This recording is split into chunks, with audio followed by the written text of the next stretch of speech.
Isn't it John? Good evening. Give a heads up. Make sure all your cell phones are silent. Stand up and do the pledge. I want that one. Allegiance to the flag of the United States of America and to the republic for which it stands, one nation, under God, indivisible, with liberty and justice for all. Marianne, you want to call? Here. Here. Here. Here. Here. Yes. Yes. All right. We have some recognitions. Our first recognitions are for German. I see it. Ramona, you going up? Sure. Okay. Right. Congratulations to the following students who are participating in the UIC, University of Illinois Chicago, German Day on February 22, 2019. First place, cover art, Mia Hillikovs. First place, essay contest, Christina Tepik. Third place, Impressions of America essay, Anne Sophie Pakraka. Second place, poetry, Megan Sroka. Third place, poetry, Julia Maywood.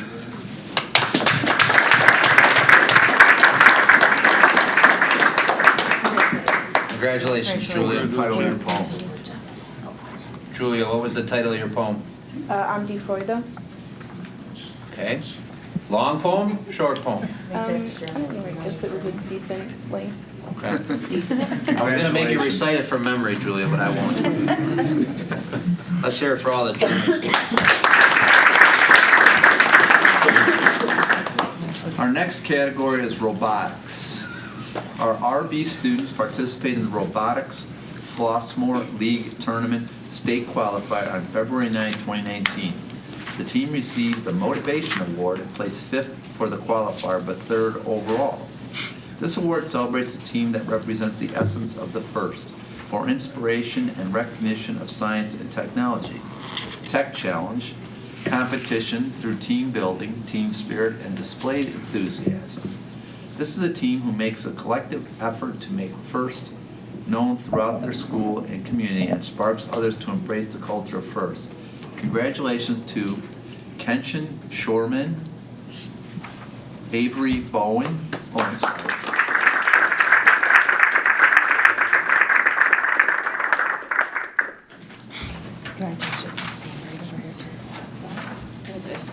sorry, I went too fast. Isabel O'Brien.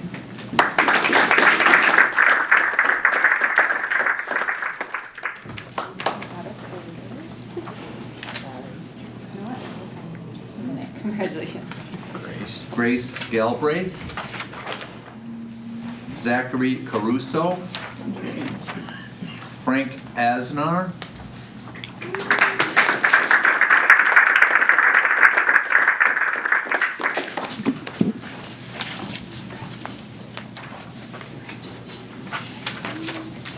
Sean Garola. Isaac Ratliff.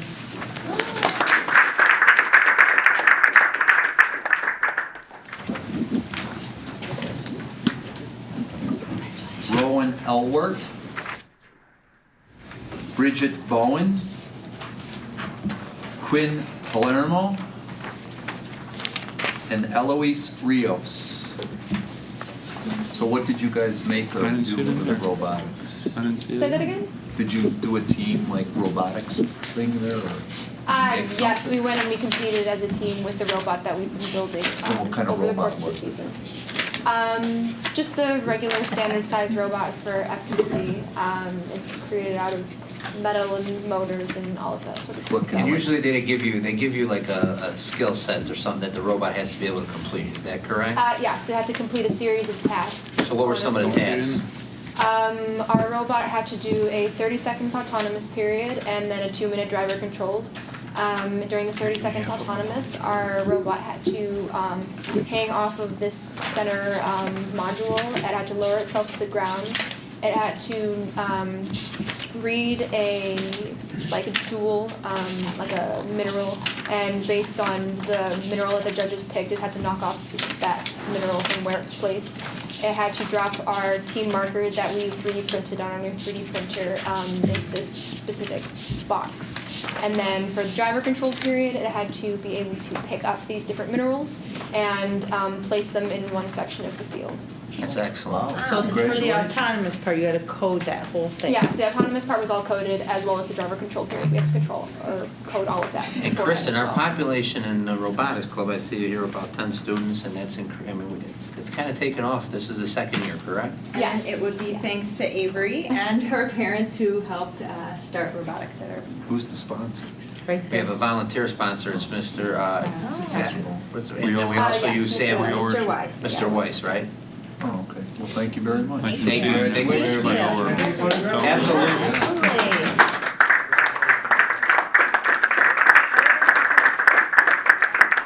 Bridget's. Pretend you're Bridget. Okay, everybody look here. Take a stand. 1, 2, 3. Thank you very much. No problem, thank you. Congratulations.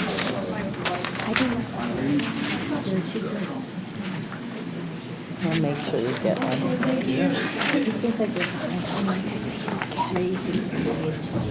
Thank you very much. It's great work. Now we move from robotics to athletics. We'd like to congratulate the following 2018-19 winter athletes. Girls basketball, all academic athlete, all conference athlete, MSC MVP Brenna Loftus. All academic athlete, all conference athlete, Mary Maloney. All academic athletes, Aliana Chiquito, Georgiana Gamorsek, Reno or Ryan, is it Ryan or Reno? Hachimura, Cassandra Hines, Madeline Meehan, Elizabeth Murphy, and Leah Redke. All conference athletes, Sarah Joan Baptiste, Angelina Ocampo. That's it. Wrestling, all academic athlete, all conference athlete, IHSA state qualifier, Brock Hoy.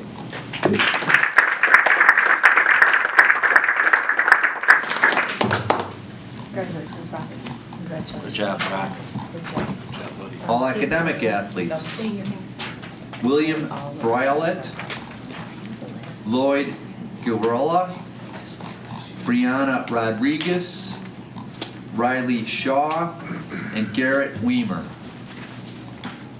And all conference athletes, Samuel Helwachi, Dominic Rowe, and Jamian Weiss. Congratulations. Our next sport is competitive dance and ponds. All academic athletes, all conference athletes, Kelly Helvey and Corrine Hoppick. All academic athletes, Sophia Bowie, Catherine Claw, Quincy Hayes, Destiny Herrera, Ava Kaiser, Marquita Makova, Olivia Meyer, Elena Myers, Angela Murray, Neve Noraseth, Cassandra Ramirez, Madeline Wren, and Nina Zappi. Our next sport is boys basketball. All academic athlete, all conference athlete, MSC MVP, Zachary Via. All academic athlete, all conference athlete, Patrick Hanley. All academic athletes, Ryan Cermak, Ryan Gaynor, Luke Gentile, Dylan Meehan, Daniel Sessler, and Jameer Truman. And all conference athletes, Charles Terry and Andrew Vion. That's it for basketball. On to competitive cheerleading. All academic athletes, all conference athletes, Sophia DeForti and Gianna Finnegan. All academic athletes, Isabel Anaya, and Unique Coleman, Zeta Dangerfield, Mia Hilligos, Renee Marconi, and Rachel Schwanderlich. Finally, all conference athletes, Carly Battistoni.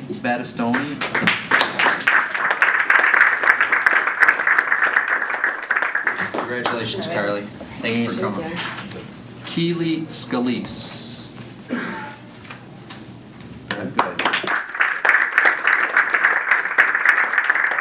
Gymnastics, IHSA sectional qualifier, all conference athlete Amber O'Brien. All academic athletes, Savannah Bishop, Nora Ford, Leah Kowalski, Sydney Lindenberg, Zoe Mazurkowitz, and Jessica Tapia.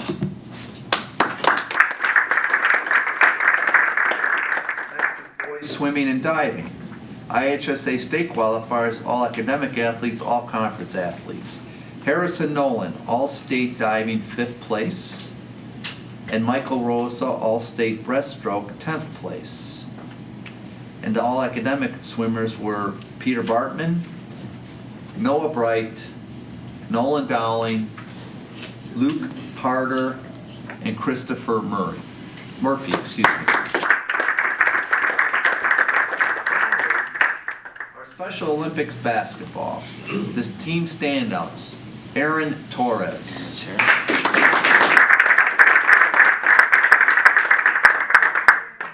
Good job, Aaron. Sigita Kuplaniskas, I think that's how I say it. Eileen Sacconi, Alyssa Lozada. And our rookie rock stars are Charles Basic, Aaron Anderson, Aaron's here.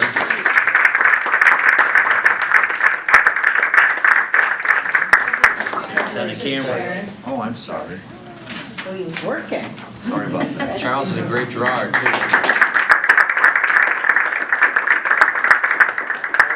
Comerford, Gregory Churchill, Bianca Baez, and Trent Oltrog.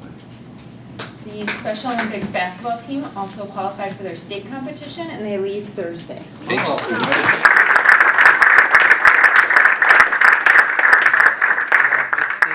Big state send-off at 3 o'clock on Thursday, if I'm not mistaken, right? The marching Yep. band's gonna lead them down the hallway, so. Very nice. Congratulations. Thank you, guys. Good luck this weekend. And now we move from student recognition to teacher recognition. Conference presentation. On January 23rd to 26th, 2 of RB's teachers presented at the Illinois Music Educators Association All-State Music Conference in Peoria. The name of their presentation was Grading to the Core, Gradeless Grading in a Music-Centered Music Class. The report encompassed their unified music department grading system at RB. We would like to recognize Aubrey Prince and James Baum.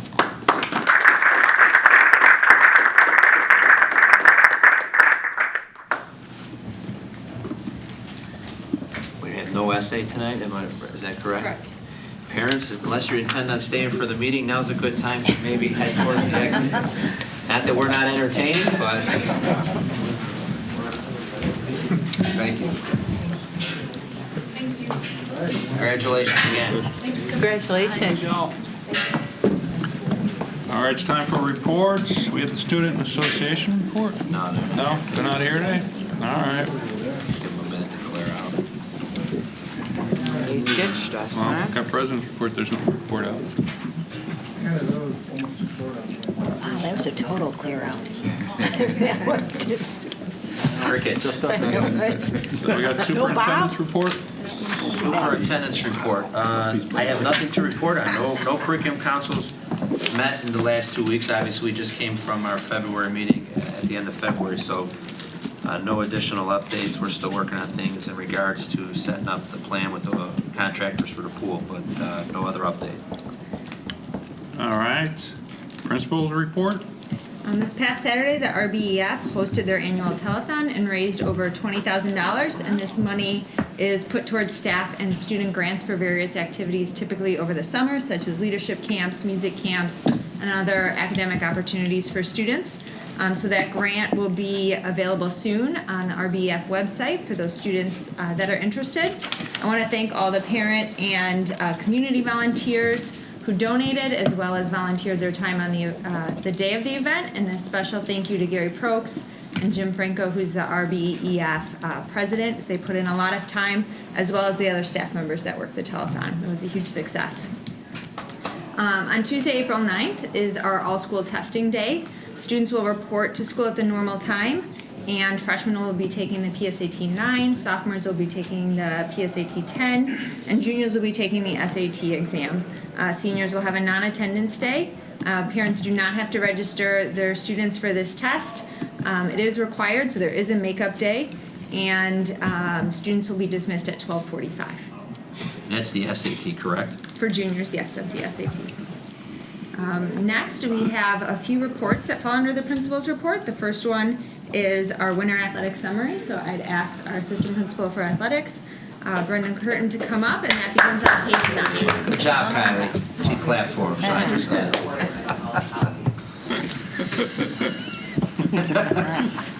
We'll clap for you too, Dave. Good evening, ladies and gentlemen of the board. Thank you for inviting me to speak with you tonight about our winter athletic achievements. I'd like to share a summary at this time. Throughout the 7 sports offered this past winter, we had 21 athletes earn all-conference status, 2 of which received Metro Suburban Conference Player of the Year in senior Zach Via in boys basketball and sophomore Brenna Loftus in girls basketball. We had 59 of our varsity athletes earn all-academic Metro Suburban Conference honors. The program also had 3 individual student athletes compete in the state series finals, which we just referenced, and Brock Hoyt, freshman in wrestling. Harrison Nolan took 5th in the diving portion of swim and dive, and senior Michael Rosa earned 10th place finish in the 100-meter breaststroke. Junior Ryan Gaynor will represent the boys basketball program in the 3-point competition down in Peoria this weekend.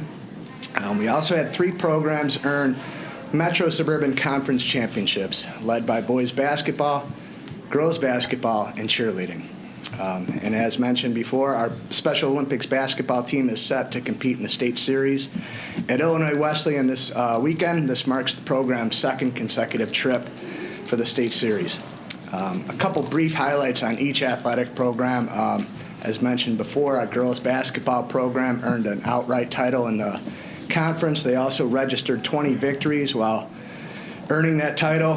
Wrestling, both varsity and JV, took a 2nd place finish in conference competition.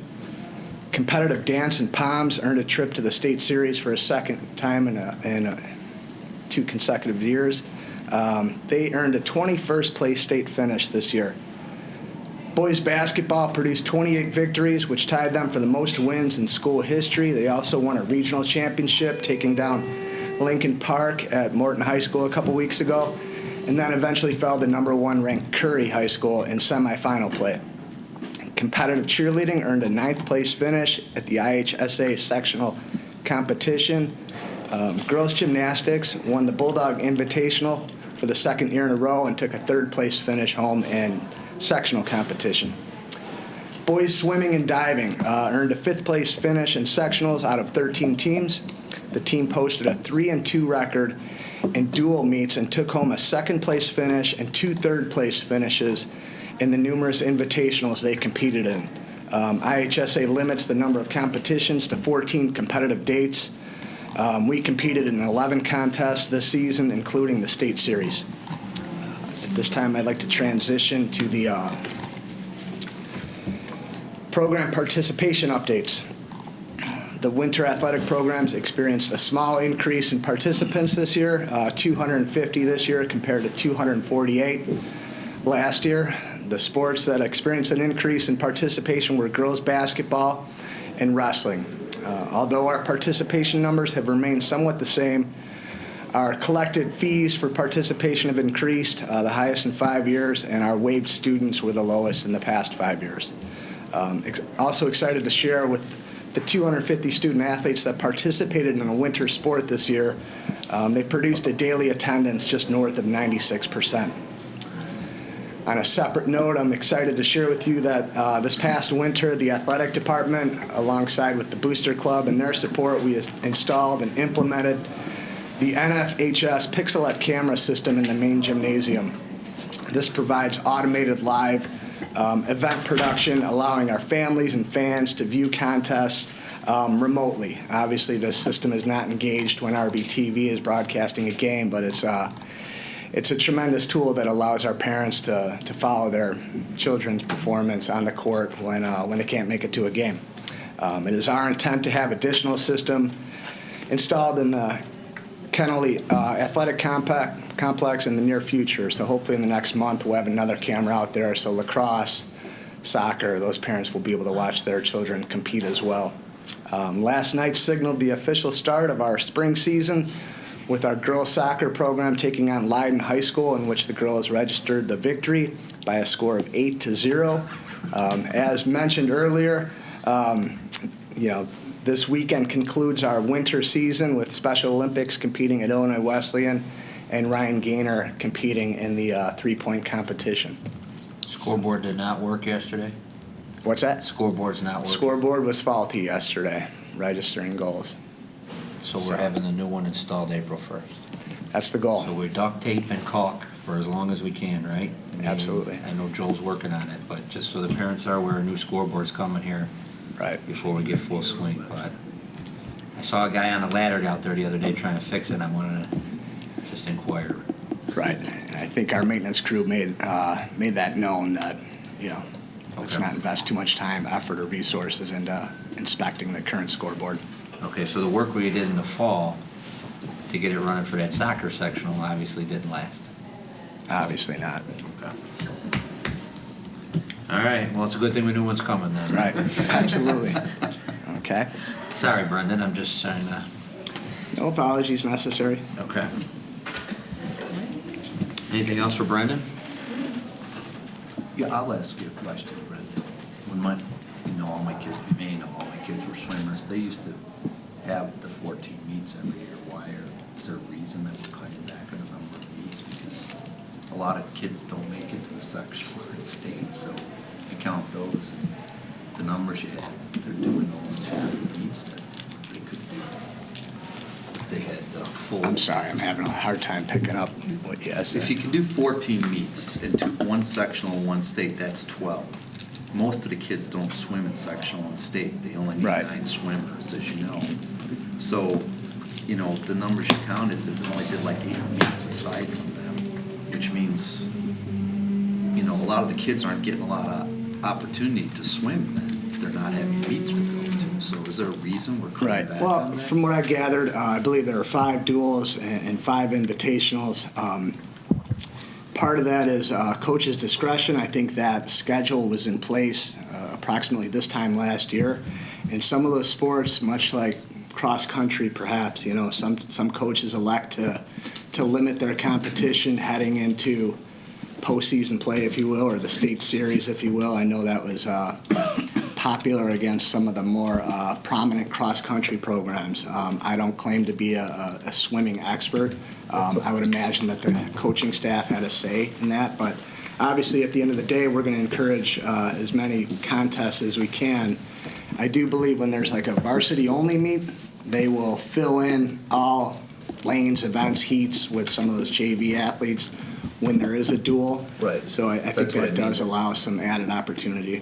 That's my point. If a bunch of the meets are varsity only, there's the JV freshmen don't get to swim very much. So I'm just more, because it's a sport I know about, as part of your evaluation and analysis, do you talk to the coach and say, why we limited the opportunities for the students to, for all the athletes to participate? Do you look at that on an annual basis? Sure. That's really what my question is. Thank you. Okay. Thank you, Brendan. Okay, thank you. Thank you. All right, so our next report is on the College and Career Readiness Academy, and we're reporting out on both attendance and discipline as well as academics. So with us is Kylie Lindquist, Assistant Principal of Curriculum and Instruction. Assistant Principal. I just don't want you to And this feel starts left on out. page 13 of board book. And then Kylie, you have in here later a first read on textbooks. I do. Is the board okay if Kylie just stays up here and does that as well? Sure. After this one, so that Can we also answer the questions on the student handbook? we can. Dave? Oh, please. Yeah, let's knock out everything that falls under these two if we can. Good idea. Because I don't think anything's voted tonight, or is the handbook The a vote? handbook, The the handbook. second All right, reading. we'll save that for the end. Okay. So as you know, the College and Career Readiness Academy is something that's big for us this year. It's an initiative that we began, that sort of grew out of our examination of our intervention courses, and it is designed to reach those incoming freshmen who are below benchmark, specifically in reading, but also in mathematics. And so that's where the academy model came to be. We're talking about 72 students in our freshman class. Some of the information that we're going to present with regard to the College and Career Readiness Academy is what I would consider to be a little bit tricky, because we have a very unique freshman class coming in this school year, and so some of the challenges that we have seen from some of the specific behaviors that we've seen associated with some of our freshmen, we see those behaviors across the entire freshman class, so we don't want to give the impression when we present some of this data that some of the behavior data that we might share, or some of the attendance data, or even some of the academic data doesn't pertain to the freshman class as a whole. We just happen to be looking at this small section of the freshman class, the College and Career Readiness Academy, so that we can give the board an update as requested on how the first semester played out for the academy. So Dave's gonna start with some attendance and discipline, and then I'll follow up with the academics. So my report's going to follow up on our attendance 88 for first semester for these students, as well as tardies, and then discipline referrals related to course grade data and attendance for first semester. So attendance, overall 88, first quarter we had 42 days. We started with 72 students. Actually, that number that we calculated would be 71, that one student which you, so we're calculating it now off of 71 for the data. So 88 for first quarter is 94.57% overall attendance average. Excused absences was 144, which rounded out about 2 per student excused for first quarter. Unexcused was 13, which is about 0.18 per student first quarter. Second quarter, 44 days, we had a drop down to 92.04%. Excused absences went up to 227, which is around 3 per student, with unexcused absences around 0.4. And then for first semester, the overall ADA for these students is 93.15%. That's compared to our overall ADA from first semester for all of our students, which was around 95 for a comparison for you. 372 excused absences were present. It averaged out to about 5 per student, and 40 unexcused, which is around half a student or so for unexcused absences. So that's your attendance data. I will say that, and we just got out of a leadership meeting this afternoon, having this data in front of us and really digging into where these kids are at and having these collaborative conversations really has been super helpful in identifying where we're at with these students, what do we need to intervene with, which Kyla will present here in a minute. And I think a section of students that we really haven't put a microscope on previously. And so this is kind of the first track of getting good data on these students and getting off and running with things we can do going forward. So overall ADA, slightly below where we're at from our overall populations of students, but pretty healthy with 93%. If we look down at tardies, first quarter is 42 days again, 281 tardies were present. The average number of tardies per student that had at least one tardy was, average number of tardies per student that had tardies was 5. If you look overall for our students, our entire population, it was around 7.6 as an average. So another comparison for you. Number of students with 0 tardies was 15. That's for first quarter. Second quarter, average went up to 6.4 per student. 11 students with 0 tardies in second quarter, and then overall for first quarter, which was 86 days, 666 tardies. Average number was 10.4, and the number of students with 0 tardies again was 11. As a comparison, overall population was around 202 students with tardies compared to the 64. So these students were something we need to identify and work on, right, as these students get into class on time. Is that increased going forward here in the second quarter, for sure. the honeymoon period was over and kids kind of figured out ways not to be in class on time. But through this data and collecting that, we've done a lot of things we'll talk about here in a second as well. Discipline referrals related to course grade, data, and attendance. So we separated this out. Referrals per student on the left side of that category, it's 0 to 1, 2 to 3, and then 4 or more referrals. And then the number of students with referrals is a category. The grade number of students with Fs in that subcategory based on those referrals. And then overall attendance based on those categories and referrals was a nice way to kind of slice this data up. So if you look at referrals per student 0 to 1, you had 55 students first quarter and 45 second quarter. Their grades there with Fs was 2 in that subgroup, and then second quarter was 6. A total of 6 students had an F. Correct. In one of the classes. Out of the 45. Out of those 55, 55 in that first quarter. And 45 in the second quarter. Correct. And we'll get to overall composite grade distribution. So attendance is a big correlation with grade and performance, and so you see that 0 to 1, 2 to 3, those attendance ADA averages are pretty good. And so we saw 2 and 6 for Fs, course failures there. If you go into 2 to 3 students with a referrals 2 or more per student, you looked at 3 there for first quarter and 11 second quarter, number of students with 2 or 3 referrals. 0 first quarter failures and 2 students with failures in that category. Their attendance was up 97% and 95% in that category with students with 2 or 3 referrals. And then the last category is 4 or more. You're looking at 13 students with referrals, 15 students second quarter, 9 course failures, 11 course failures second quarter, and that ADA significantly dropped down to 91% and 86%. So these are the students that we need to get a hold of most and intervene the most with. Again, it's Kristen and I keep saying this when we talk to the Leadership Council, when we talk about the academy, and when we look at presenting this report, and we say, isn't it perfect that the year we decided to put a new initiative in was literally the most, like all of us just scratching our heads, like what has happened? We have a freshman class who we have larger numbers than we have in the past who they just don't do school. And so, that's something that we talk about in our academy meetings a lot as our common plan meetings on Thursdays is we are finding ourselves with all of our freshmen having to talk through what does it look like to do homework? What does it look like to be present and engaged in a classroom? What does it look like to show up every single day to class every period with an assignment notebook, with your Chromebook?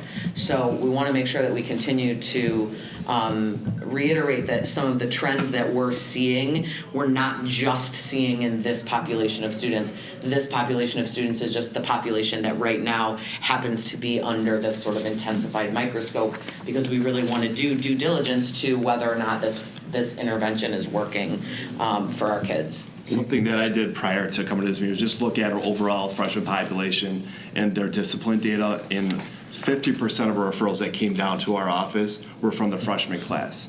So it's not just for this. 50% of the whole school. For all 4. Correct. And that's that executive Are from the functioning freshman piece class. that Kyle's referring to. Right. Organization, getting to class on time, and things like that we need to front load. And with the Institute Day, a couple ahead of next year, starting the school year off, I think we've got a lot of ideas in mind here of how we can, get our head around and intervene. Before, just so I know you're going to go into a lot more detail, but there's 71 students in there, there's roughly 400 freshmen. Yes. So it's almost 20% of the class that we're looking at here. And regardless of the fact you know that the overall freshman class needs a little more attention, we'll say, than past classes, you still wouldn't have been able to focus on this group last year because you didn't keep this kind of track, right? So it is helping you. Yes. Look Absolutely. At Absolutely. the ones Yes. and the most need. Yes. Even though it appears the whole class has some need. Yes. Okay. Because of course this population is going to represent in a lot of ways that most intensive need. Absolutely. Okay. Thank you. So when you go to Page 2. core classes? When you go to page 2, one of the things that I included in terms of academic data for this cohort of students, I wanted to take a look at in our core subjects, English, math, and science, because students are all taking those in the academy in some fashion, just where the grade distribution falls, so that you can take a look in the blue and see where we were distributing our grades in English, in yellow where our grades were distributing in math, and where our grades were distributing in science. You will notice at the bottom where the total students column are that there are 3 different numbers. Only one of them is 71. When I went through and tallied all of this grade data, there were 3 students that were issued incompletes in English because they were out for medical reasons, and one student was hospitalized for a elongated period of time, so wasn't able to finish up in that English course, and then 2 students were issued incompletes in science at the semester for similar reasons. So that's why those numbers at the bottom don't all look like 71. But you can see there when you take a look kind of where our grades are falling. When we met as a team and when we talk through our academic data as a team, we see the fact that we have very, very few students failing as something that's positive, that we're moving in the right direction, that while it may be a little bit longer than we would like and it's taking a little bit more effort in some places than we might have thought that it would, we are trying to move students in the right direction and work on those behaviors that will lead to their academic success. Beyond... Can you tell us 2 things? One is, my recollection is you also enrolled the students in maybe a remedial class for this group, or each of these subjects, right? So many of the students have some form of reading. So they may have extended reading, or they may be in a regular reading class in addition to their English. Yeah, that's their intervention course on the English side. And then students are enrolled in a variety of interventions on the math side. There are some students in the academy that are in just a regular algebra class, potentially with some algebra academic support. And then we also have some students that are in the extended algebra class as well. And one other thing, And pre-algebra. the math seems like there's a lot of lower end grades, but is the distribution of English and science that much different than like an average class? I would say the distribution, having looked at when we've done our articulation with the feeders, I would say that English and science aren't hugely different than our standard grade distribution. There may be fewer A's. I feel like that would be the area that's a little lighter from when I'm looking at overall grade distribution. But yes, the math one, you definitely, one of the reasons why math was always terrifying for me is math is black or white. There's no gray area in math. So students who have been living in gray area for a while, I think it's not a surprise necessarily to see that kind of spread in math. Right. Can I just ask, what's about the average class size in these classes? Depends on what class you are talking about. English class sizes, the English Academy class sizes are relatively small. I would say, Kristen, jump in, low 20s. Math, the extended math classes are bigger than that. They're, some Patty Young's classes are at 27.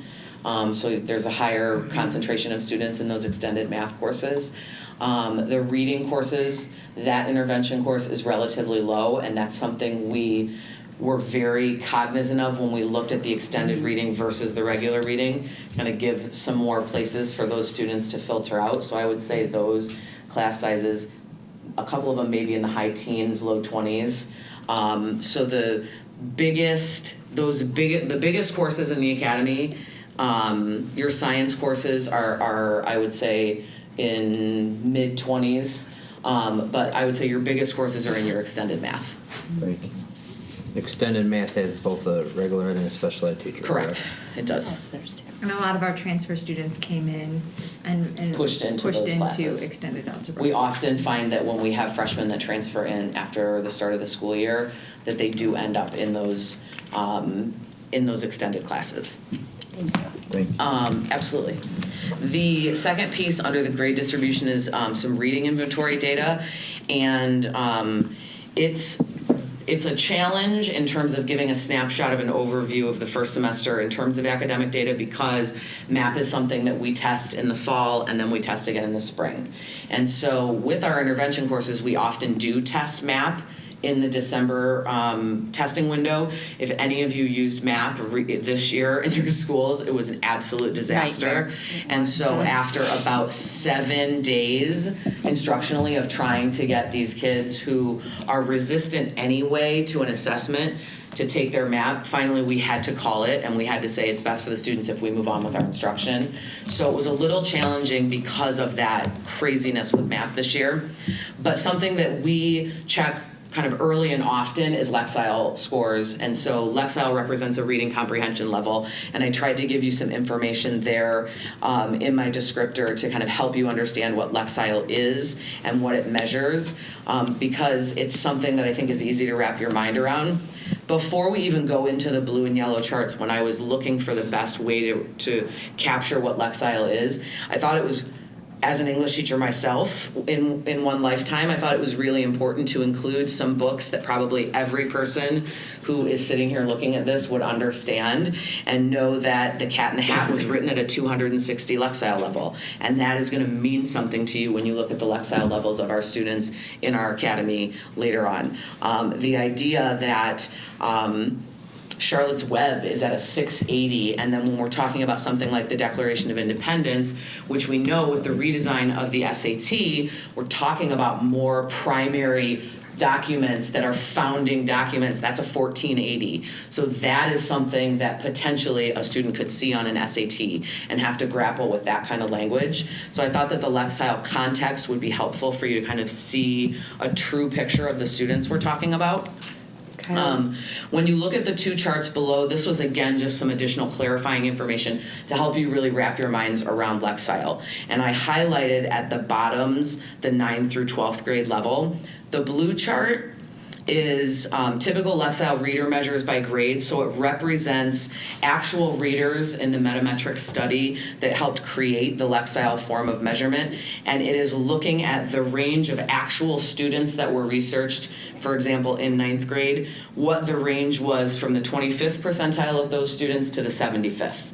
So you can see where they go. It's a mid-year range, and that is why there was a question submitted about why that 11th and 12th grade in the blue chart.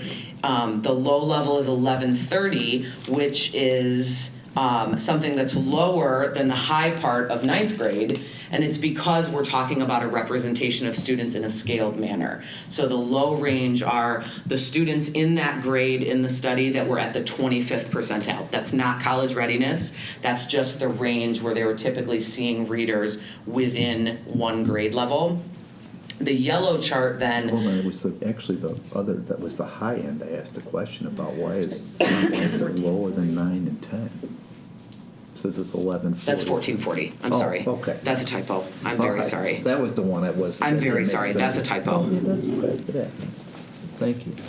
In that yellow chart, the reason I included the yellow chart is to show the difference between, to say that readers are at a range of levels in certain grades is one thing. What typically translates to college readiness in those levels is something different. So the 9th to the 12th grade levels that are in yellow are typically the range of readers who are in those grade levels at college readiness benchmarks. So those represent students at those Lexile levels are the ones who are considered college ready. So if we look on the second page, we have 45. Where are you counting, Dr. Sika? He's on the next page. You're on the Second where the page. 53, that next chart? The 701 through the 950. Yes, he's on the next page. Mm-hmm. Those students are, The yellow? yeah, Yes. that's where they're at now. That's where they should have been around 4th through 6th grade. Yes. And 25 students that came in The lower Yeah. Right, so the elementary. equivalent of Or like the Charlotte's Web. lower Yes. elementary Yes. level. So that, so if I skip back up, the first thing, the good news, the thing that I really wanted to share and that I know that my reading team and the whole CCA would really want me to share is that 53 of those 71 students increased their Lexile level in some manner from August, just from August to November. So you can see there the breakdown of how many points they increased. The average Lexile level of the students who increased was around 102, which is about a half of an that's- instructional year. And that's from August to awesome November. because That's we awesome. know that these kids have been lagging behind, Yes. and any child who is not at reading on grade level by third grade is behind. Yes. And will continue to be behind. Yes. And so you've actually made appropriate growth, and it's probably the biggest measure of growth they've made since the first or second grade. Yes. Yes. So very encouraging. I mean, when you really look at this in a short amount of time. Right. When I was thinking about this and digesting all this, like you've actually taken on a task that most experts would say is insurmountable and not doable, right? Because so much of the Yes. research shows that. So Yes. like the fact that they made a half a year's growth in a half a year's time is amazing. Yeah. It's Thank you. amazing. It's kudos to, we have some really incredible Less than half a year. instructors. August is And the CCA teachers, it doesn't get better than the teachers that we have in the CCA. My other question was, what tool do you use to measure Lexile levels? So they're using the reading inventory from Read 180 Okay. to measure that. Okay. So Kylie, just on Ramona's question, Mm-hmm. with that incredible growth, how will you then sustain it so that they don't lose what they've gained? That's $1 million question. We are really, when it comes to reading, we have the luxury, because it's reading, and I don't want this to sound, it's an easy charge to take up, and I don't mean it to sound that way, but there can be a lot of people pulling on a reading rope. I have a literacy coach that goes into my Academy Earth Science classes every single day, and she is working with those science students on how to read science, how to understand science as science, but also as a facet of reading. I have another literacy coach who is going into academic support classes and pulling students out of academic support classes to work with them on writing, actually, because what we're seeing is there is the weakness that's really playing into their reading, is that they need to fix their writing in a lot of cases. We have students who sit down and write a sentence. That's not happening. So there's a real concentrated effort. The English teachers have approached a very, very skill-based, starting at the very basic units of understanding, to scaffold these students all the way. Wrote over and over and over again. Write it again, write it again, write it again. Find the evidence again, find the evidence again. So the reading is...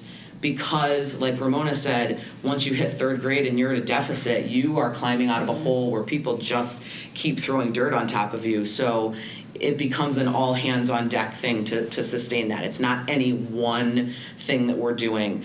But we do continue to work to make sure that we're implementing Read 180 with fidelity. Our consultant was here yesterday and today, meeting with all of our teams that teach Read 180, observing their classes, giving them feedback and time to debrief, and continuing that professional learning for them to make sure that they're giving the students the best access to that program that they can.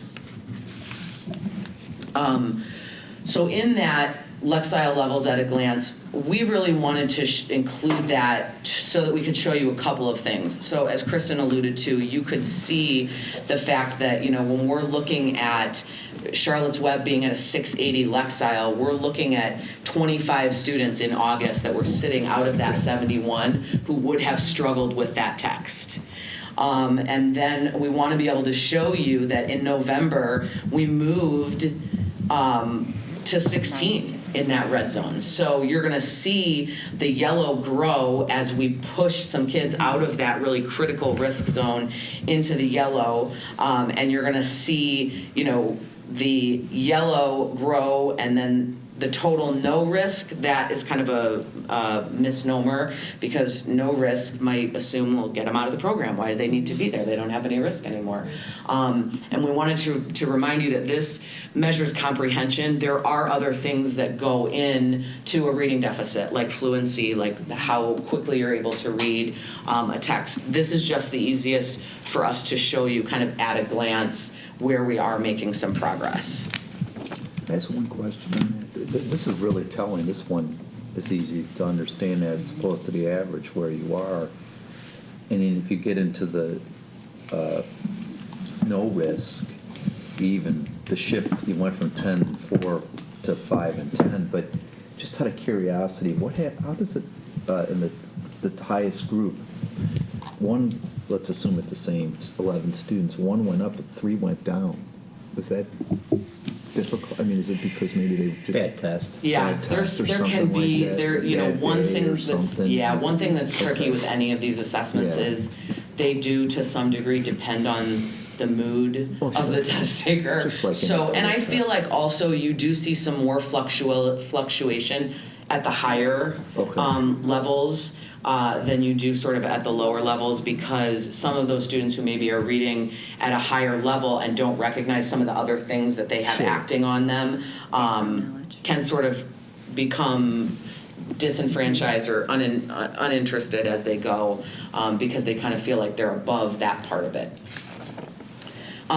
The other thing that I wanted to highlight was some teacher observations and feedback. We meet every week. I lead with Kristen the group of teachers, counselors, deans that have the common plan, and we meet every Thursday and we talk about individual students, problem solving. One of the things we've started to do is when we see a student kind of coming up for individual problem solving needs, we have been bringing the parent in with the whole team, social worker, school psychologist, all of the teachers, me, with the parent, student present too, and have a meeting where we talk about, here's some behaviors we're seeing, here's some struggles, here's some strengths that we want to capitalize on. So it really is kind of a wrap around these students. We've been trying to work in some team building activities. We decorated cookies with them at Christmas. It was incredible to us how many students had never decorated a cookie in their entire lives. And to see some of these students who can't sit still for 5 seconds in the classroom when you want them to, we're just enthralled by learning how to use Mrs. Farley's cake decorating tools and decorate cookies. So we are seeing a heightened sense of community with these students. We are seeing an increased ability in their self-monitoring of themselves when they take an assessment. We've been using FastBridge, and their Sabres is in FastBridge. So we've allowed some of our students to take that behavior assessment and say, do I stay on task all the time in class? Nope, they know they don't. And to see where the teacher's assessment and the student assessment lines up. So we are seeing some progress in those soft skills that we think are so important.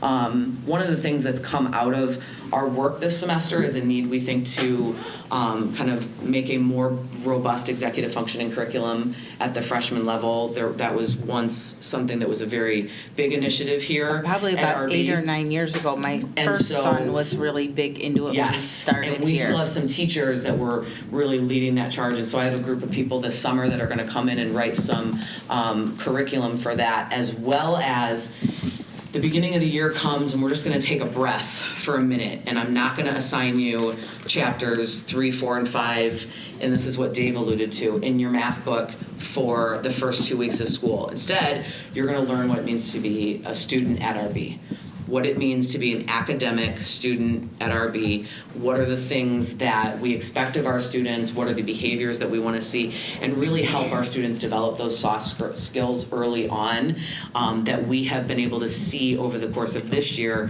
We really need to pay some more diligence to, and we think that's going to help on the behavior end, just to spend some time really front-loading at the beginning. This is what academics at RB are like, and this is what our expectations are. There was a question about one of our plans for next year being to free up the students' schedules. When we put the academy together for this year, we have an academy English class, we have an academy PE class.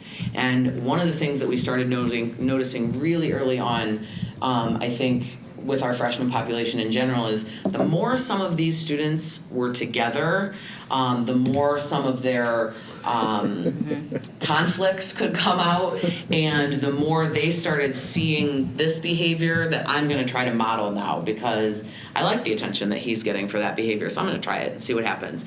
And so what we decided was we want students to have, that's okay, we want students to have their academy experience, but we also want them to go to classes that they can go outside of the academy because they're not as intense interventions, like an English class that is very skill-based already, like a PE class, so they can get away from each other a little bit. They can see some different learners modeling good academic behaviors, and we really think that that's going to be something that is going to help elevate those soft skills as well. From my end as a former special ed teacher too, we've seen, even though these students haven't been in the same schools together, they're typically in the same classes with the same students, same type student. So not only their academic skills, their social skills, they all kind of combined. So getting them experience in a least restrictive environment, that's what we always go to. That's going to really show them goals to attain to. That's what we want. So I'm excited to see that kind of blossom as we go. Now, do you anticipate, as we wrap up this report, I know we need to keep the agenda moving, as you anticipate this year wrapping up, and we have 71 students in the academy, right? Mm-hmm. How many do you think will be in the academy sophomore year? All 71, or do you think there's some students that have shown they're ready to? No, we are going down to one section of sophomore reading next year. So we have we have 2 extended readings right now and 2 regular readings, and we're going down to 1 extended reading, or 1 reading for the sophomore year. So those students that are still experiencing some pretty severe deficits in reading are going to continue on and have another reading support that sophomore year. We decided, originally we had talked about keeping them all together for sophomore biology, and we decided for the same reasons that we just talked about, kind of freeing up some of their schedules, let them be in sophomore biology to sophomore biology. And the literacy supports will be there. We still have a literacy coach who's dedicated science. So there will be, I would say, fewer than half. Are you going to continue to track all 71 of them? Yeah, I think so. Just so that we can see, does that early intervention? Yes, okay. Yeah. Because you put a lot of effort into putting this together, all of you. Yeah, so we want to see. It's having some good results. Yeah. I'm sure you don't want to lose them. No. Right? No. You don't. Okay. And so the idea of this, Kylie, was to try to close, the idea of the College and Career Academy was to try to close the achievement gap, both on just the high school success rate, but also so when those students sit for the SAT, correct? Yes. And so as we talk about staffing tonight and continue to monitor the finances going forward, these are resources that you would say, as our principal of curriculum instruction, these are essential. Yes. Correct? Yes. We won't be able to increase our scores if we don't invest in the interventions that we need to. Because as Ramona said, when a deficit happens as early as 3rd grade, and you are, for all intents and purposes, a lot of educators would tell you you are fighting a battle you cannot win if you've started with a student who's deficit that early. So we have to continue to look for robust interventions that we can put in place. And if I'm being honest, not all of these students are going to get to what SAT would consider college readiness. Right. But one of the things that we consistently try to make a goal for us in the academy when we talk about our students is improving our students where they are, getting them to what is their best potential, and what I always told my students when I was in the classroom, giving them choices. What choices do I have when I leave high school? Whatever that is, but helping them to get as ready as we can get them while they're at RB, make up as many of those deficits as we can, so that when they leave here, they don't feel like they only have one option. Okay. Yeah, thank you. You took the words out of my mouth, because I was going to jump in after you and just say, more than just what score they're going to get. It's just the right thing to do, right? To Right. capture and catch these kids and give them as much as we can. Thank you for putting this together. Sure. This was very comprehensive. Yeah, of course. Thank you. It's And well thank done. you to all the teachers for all their hard work as Yeah, well. they're amazing. They're Yeah, an amazing absolutely. group of people. That'll mean a lot to us. Yeah. That is Yeah. where, I that's mean, where the rubber absolutely. meets the road, and they are pulling out all the stops for this group of kiddos. And I think the only other thing, and I know they're doing it, is these are the kids that need the relationships, Yes. right? They've been these are the kids that fell through the cracks in Yes. elementary school. Yes. And they need the relationship building. Yes. And that's probably the biggest part of what that core group that's working with them You is doing, nailed it. right? Yep. And hopefully that those things continue, and some of those outside influences that they have will be less, and Yes. and you will And the be positive. greater, Yes. and they will want to come Yeah. to school I more. had to reprint right? a report today because one of them was in my office eating her chicken soup on my folders, and she spilled it all over. They are everywhere. We are bringing them in. Yes, you nailed it right there. It's the relationship piece, and again, that's kudos to the teachers that are building these relationships with our kids in this academy.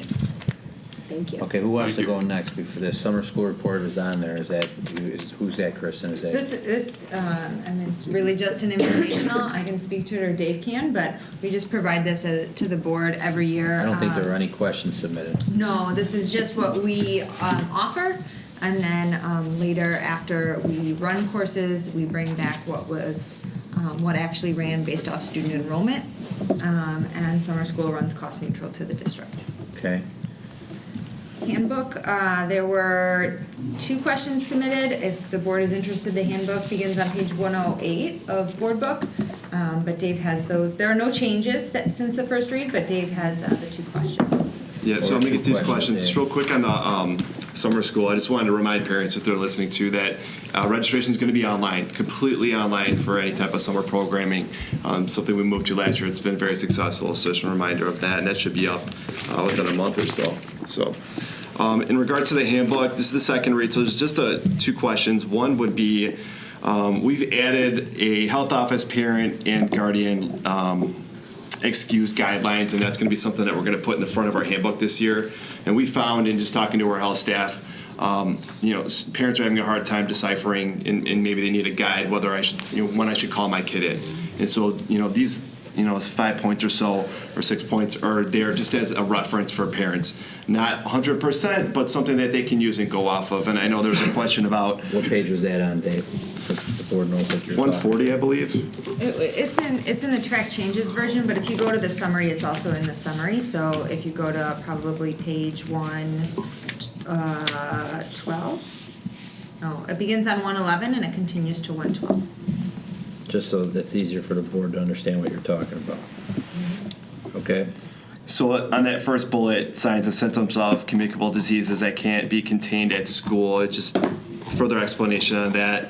And that's something that we can maybe be a little more clear on. And that would be, contained communicable diseases, a wrestler picks up ringworm or something like that we contain, or lice, no longer do we send kids home with that. Things like that, of that nature, the health office will contain that and work with our staff and what the parents on. But, larger scale things such as, we're good. A flu and things like that, we're good. I don't think we need to go into the definition of diarrhea. He has a whole list. I know, I saw it. I don't think I need more than Tim gets it. I think the other question was on board book, page 139, I Wow, think. you just had to say that, didn't you? Right, Dave? Was it about ADS? Yes. Previously, we used to use a Saturday alternative day Saturday assignment as a consequence for students. We didn't see very good results with attendance on that, so we shifted it within the last 2 years to more of a late start detention or late start assignment, and that's been really successful. So we're eliminating the ADS from the handbook and going to move more to the alternative day late start instead. The other one was on, I don't know what page it is. I guess we didn't change this, right?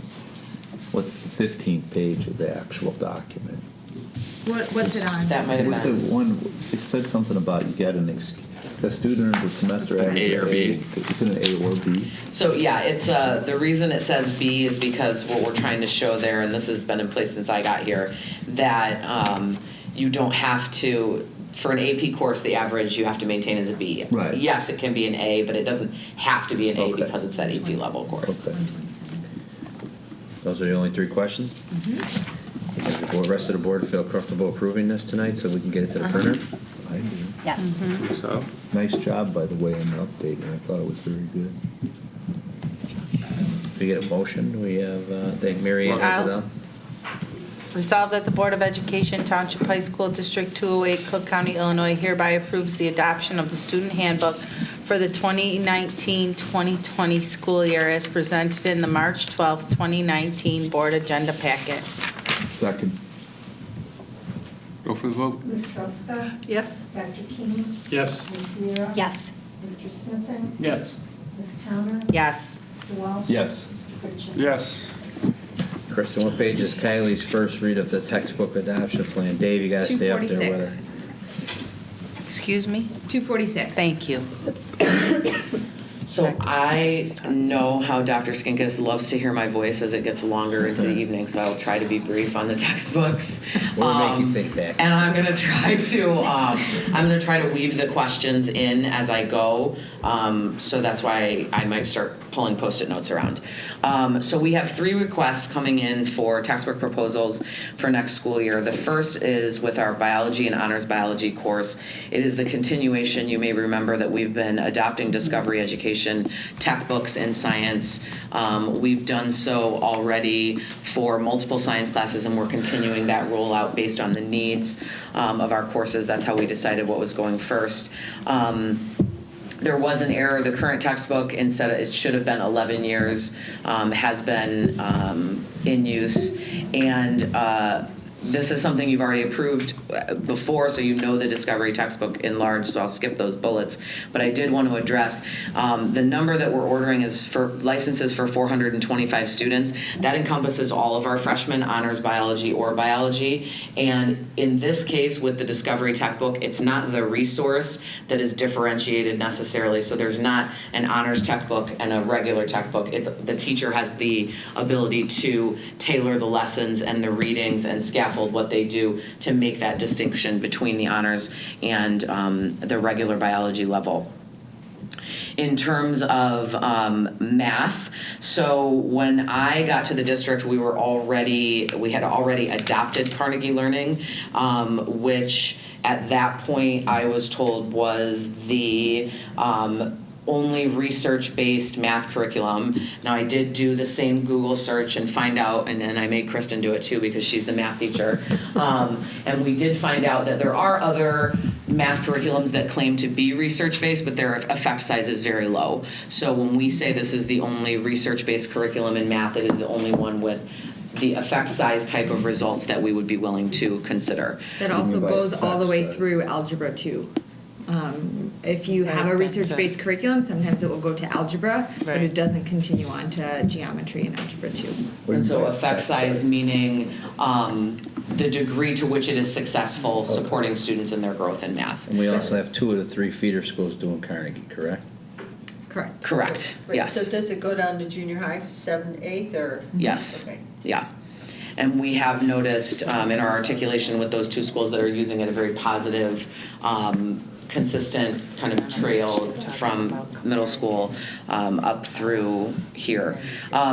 Additionally, with Carnegie Math, we did use Carnegie Math for 5 years. That was the length of our last contract that we put together. The pricing for Carnegie has changed, and so we have been, what we originally paid was around $80,000 for that. When I first came in with Carnegie, I want to say that it was expensive because I got a call in my office from Kristen that said, you got to come down here. This is sticker shock. We got to have a conversation.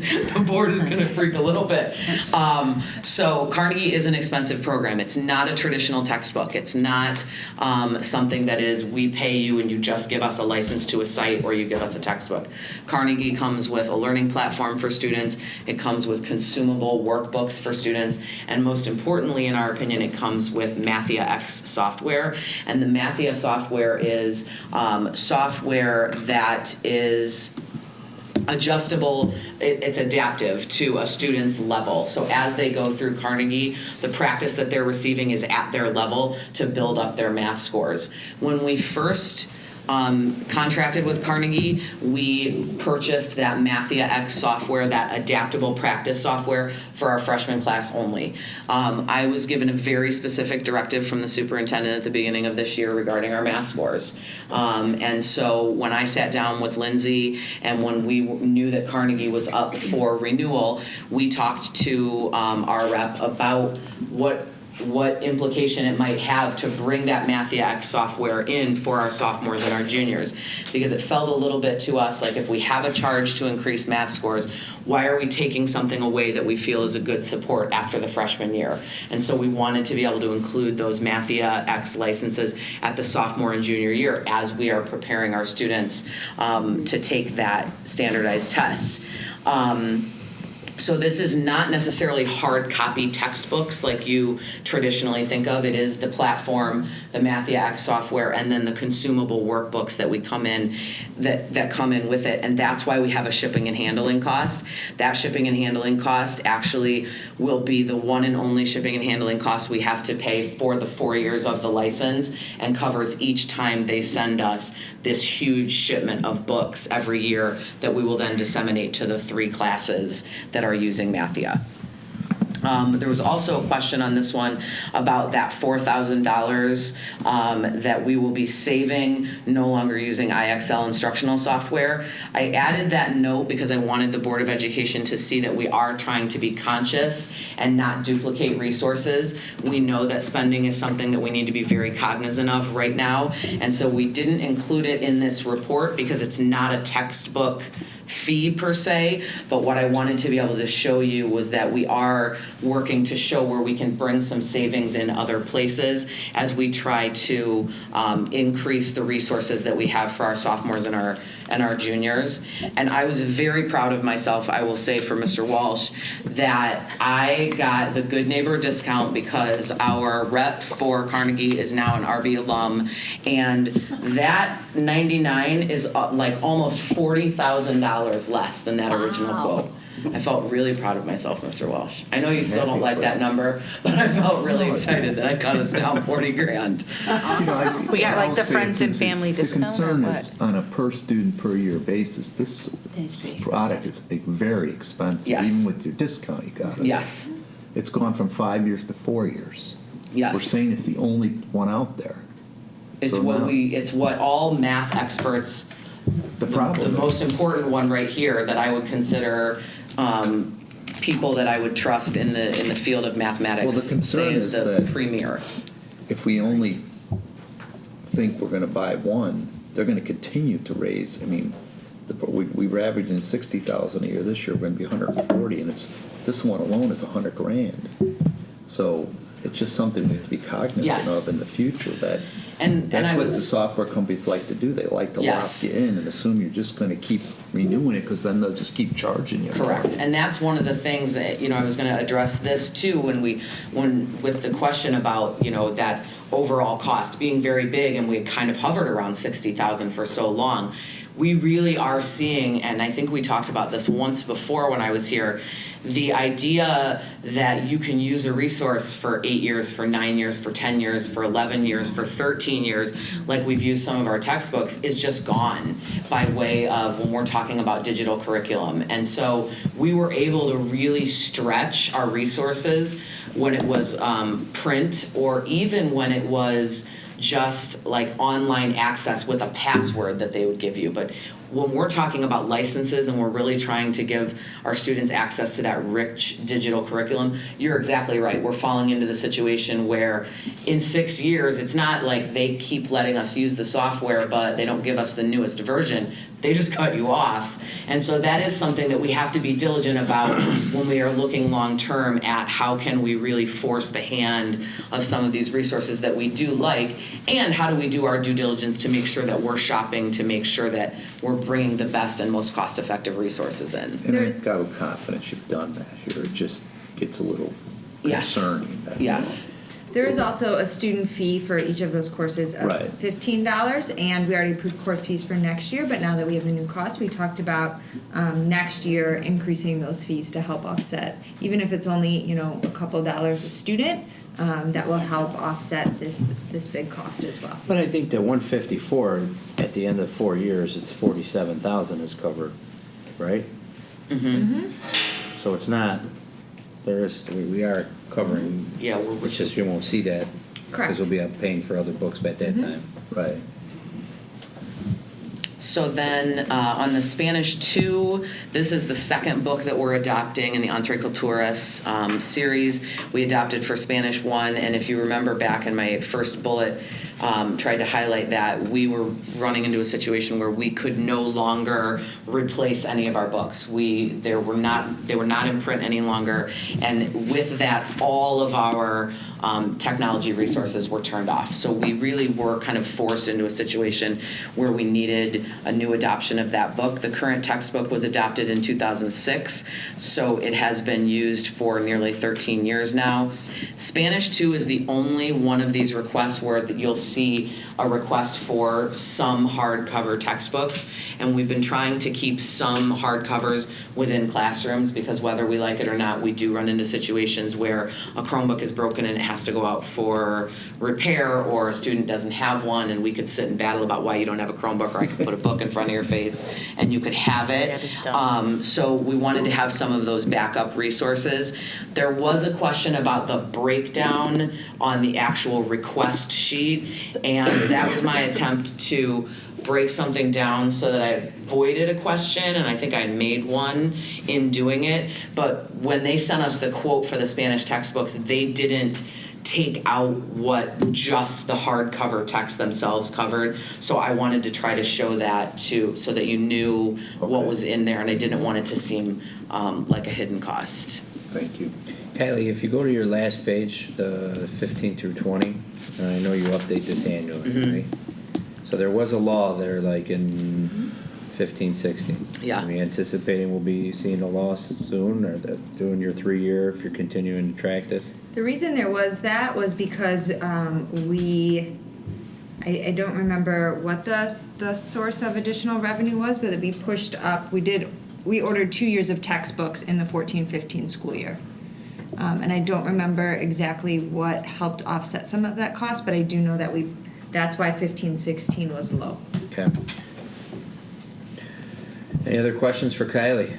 Well, I do have a question about that Carnegie, and how come there's only one research-based math curriculum for high schools? I don't know if I can answer that. Everyone's looking at Kristen. I feel like I will too. I don't have a good answer for that. I mean, It's a good I think opportunity for you then. Well, it's just, when you hear, we used to have textbooks and you could reuse them and it was cost efficient, and now it's like, we have the internet, we have this digital learning. Why is it costing more? To me, if you only have one provider, that's a monopoly. It's a monopoly. They can charge monopoly profits. So I'm just trying to figure out why. Yeah, They have to be making money. Is there collusion here? I mean, I'm looking at a big picture. Why is it going up?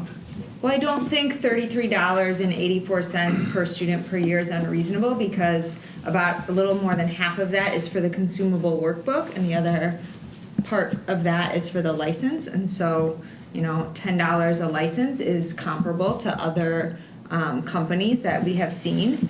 And I think, the answer about the research-based curriculum goes back to math interventions at the high school level. There are none.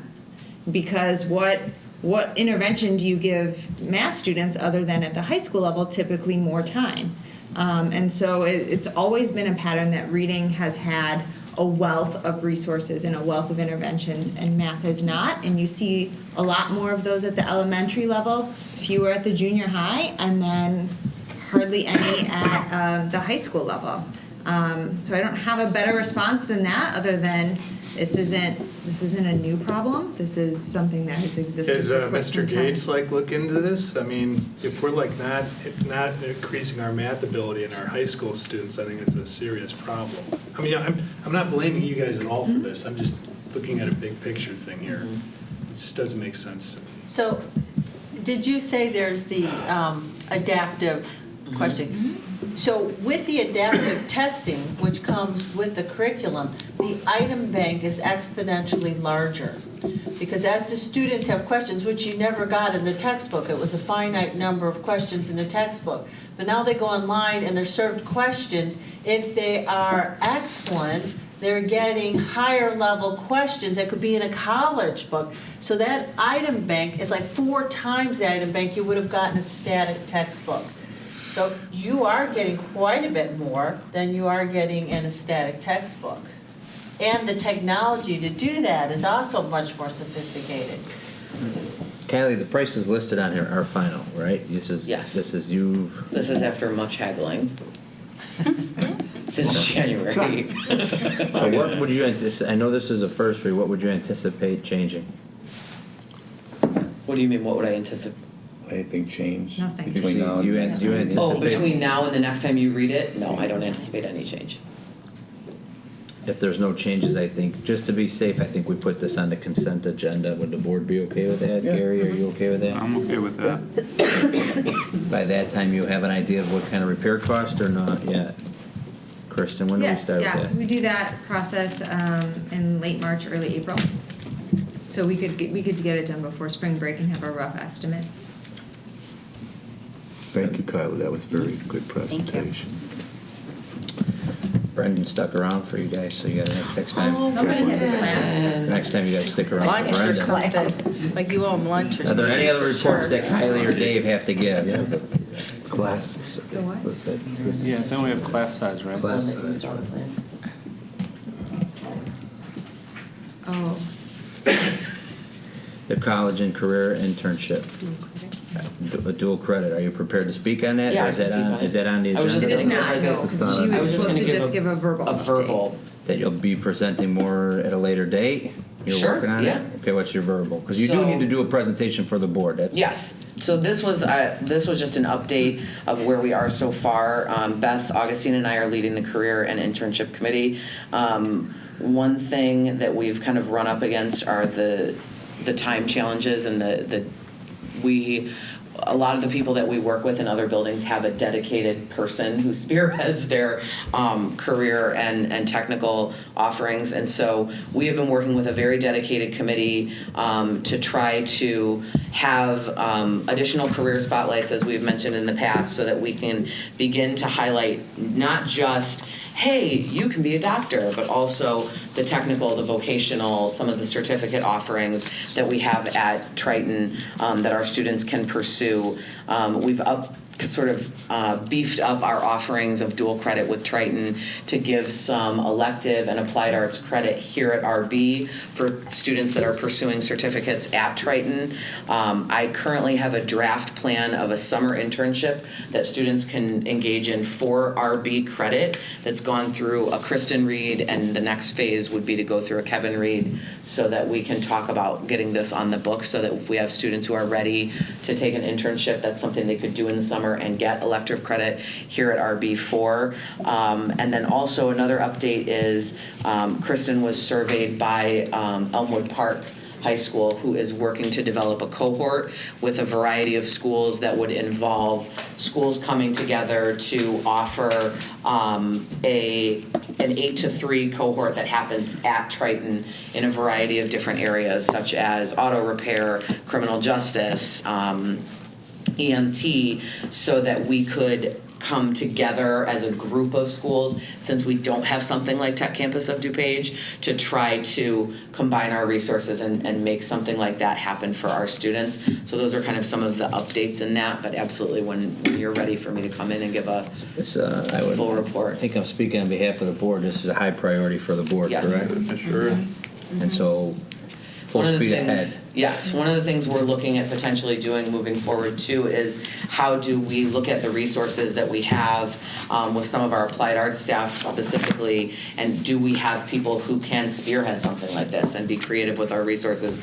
Patty Sarkady has been a wealth of resources, and that's something that she and I have been talking about. How do we work to get her sort of more linked to this and kind of have the ability to run with that without using additional resources and taking on more money from the district? So when do you feel you'll be prepared to show the board your plan for this summer and going forward? You tell me when you're ready for me, and I will be ready.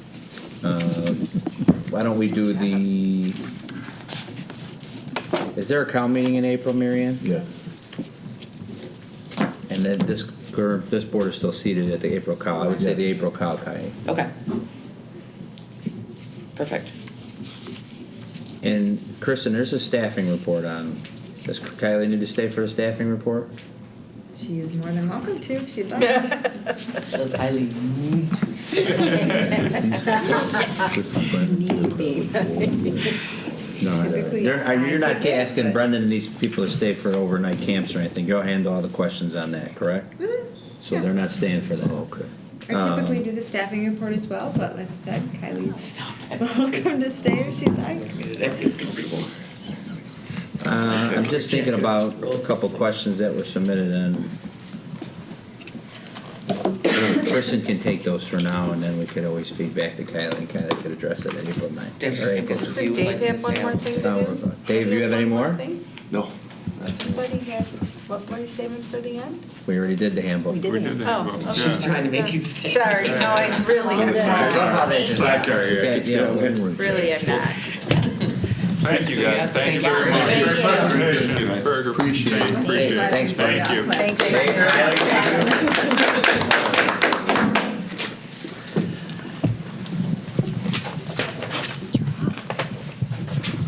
So we're done with the principal's report, everything's on there?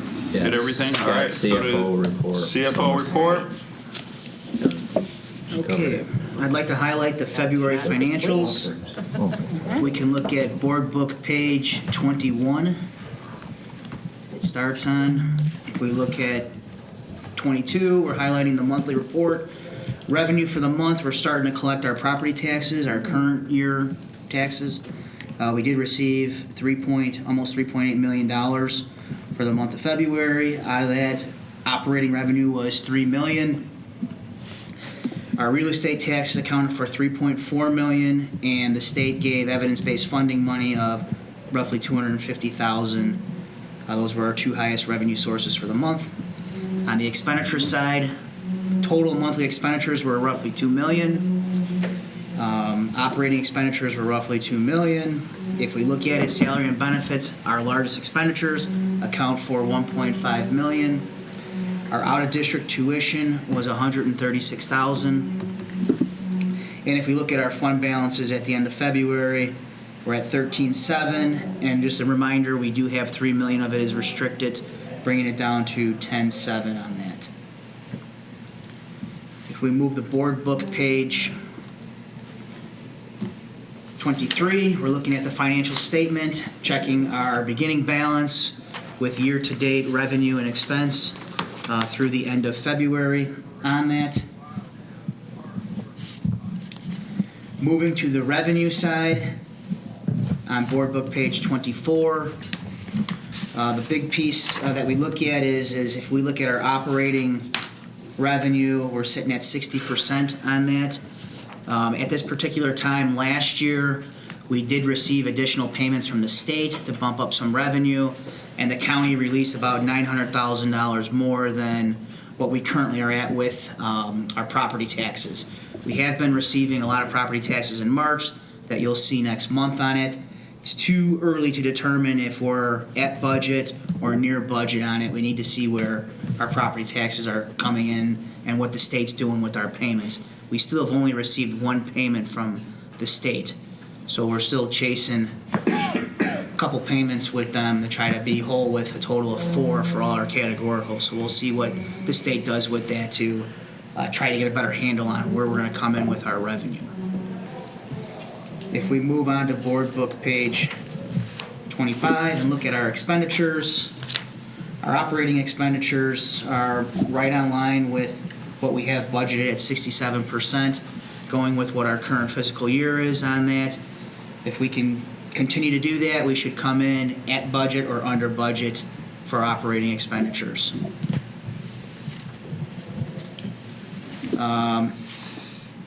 The revenue expense report follows it. There was a question submitted on, let me get the page. Board book page 46 on O&M capital account. This is the purchase of the new scoreboard that put that account over with it. To offset that cost for the scoreboard was the Airmark grant donation for the contract extension, and then Boosters is covering the remainder of the cost of the scoreboard. Airmark checks in hand and In hand. waiting on payment for boosters. Thank you. Moving on, after that is the student activity accounts. There were no questions submitted on the student activity accounts. And that would conclude the Chief Financial Officer's report. Thank you, Scott. Right. Before we move, anyone have any questions? No? All right, let's move on. Discussion information items, FOIA requests. 3 FOIA requests.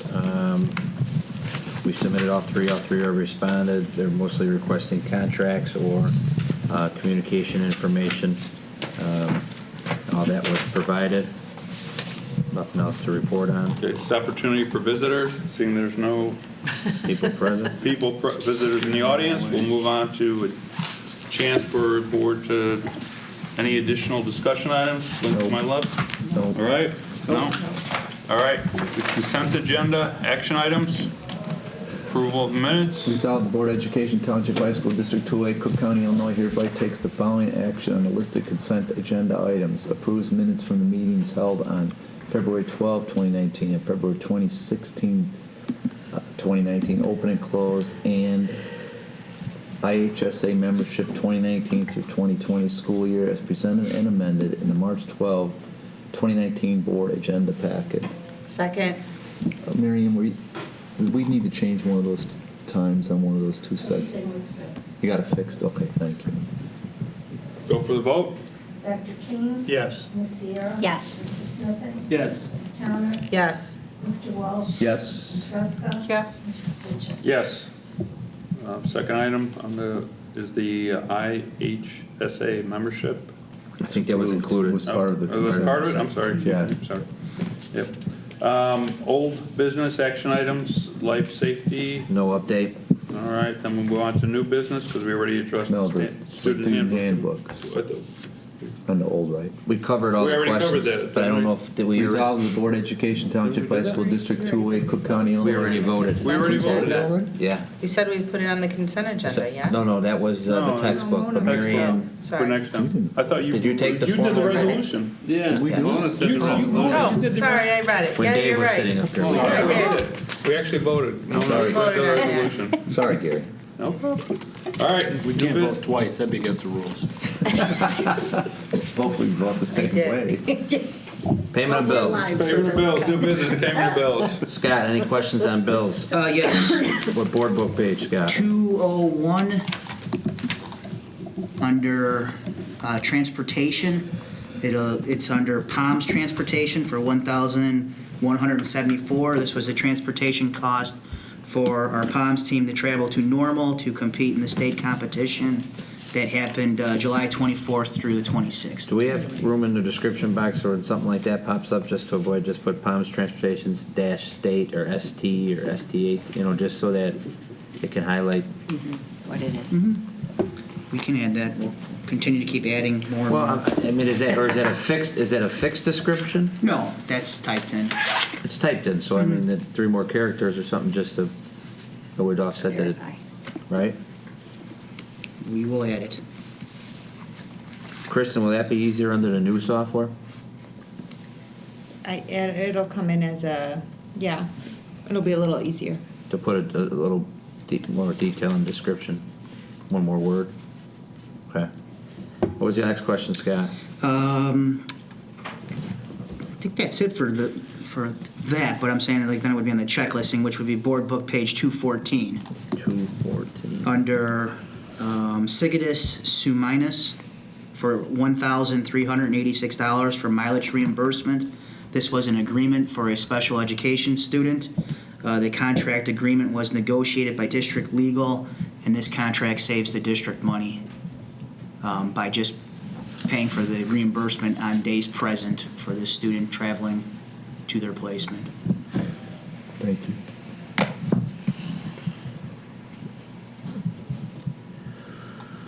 All right. Are there any other questions on that? No other questions were submitted. Resolved, the Board of Education Township High School District 208, Cook County, Illinois hereby approves the payment of bills as presented and listed in the March 12, 2019 Board Agenda Packet. Second. Go for vote. Ms. Sierra. Yes. Mr. Smithing. Yes. Ms. Turner. Yes. Ms. Walsh. Yes? Dr. Sharp. Yes. Dr. King. Yes. Yes. Thanks. All right, we have educational tours. Yes, First we read. have two. They're both first reads. Both are cost neutral to the district. The first one is the football trip. It begins on page 221 of board book. This is their third year going on the trip, but they've changed the location this year. It'll be July 21st through the 23rd. The cost is $183 per student, which includes transportation, and this will be offset by fundraising efforts. And you can see the cost breakdown on the following page. Any questions on that, Kristen? No.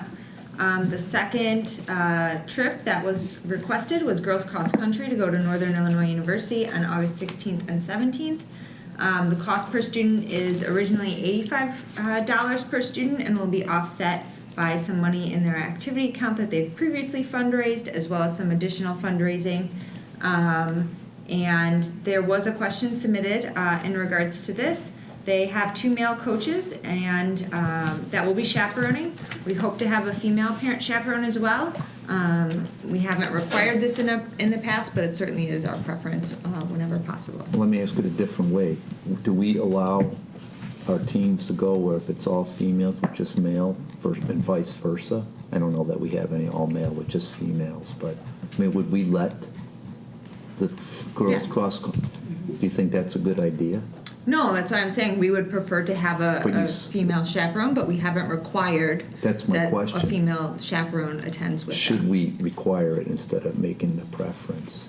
I think it's a bad idea in this day and age that we send 2 male chaperones with 40 females away for a weekend or whatever it is. I just think that's an awful I bad absolutely idea. agree. Yeah, I have to say I agree as well. I mean, I don't think it should be a preference. I should think if they can't get a female chaperone, Then they I don't can't think go. we should approve this. Or we pay for supervision for a female staff member to attend. However Okay. you do it. Okay. Yeah. So we could have a parent as a chaperone, or? Right. Yes, Which and the that same is with their, That's what that they're is their working on. plan. That's what they're That's- working on. There should be some parents that Right. would yeah. volunteer. Again, that's fine if there's a parent and it's a female, but I just don't think we should allow No, it that's right, that's otherwise. right. Okay.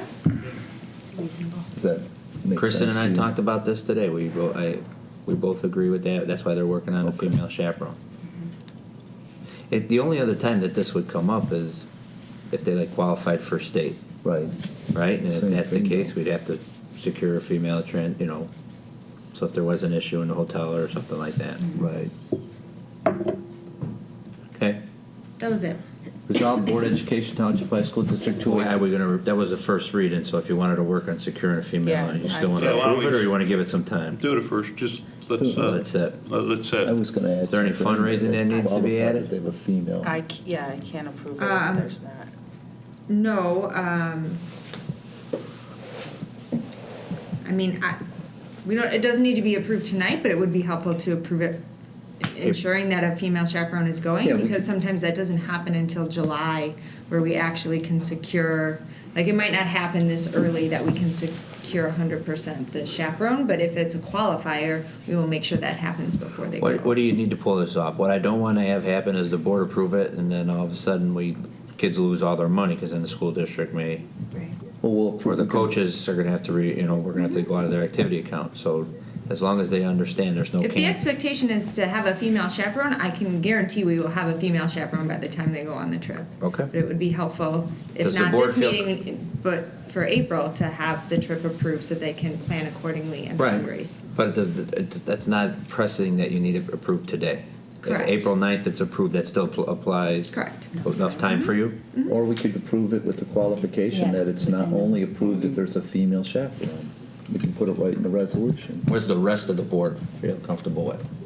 These are both first reads, right?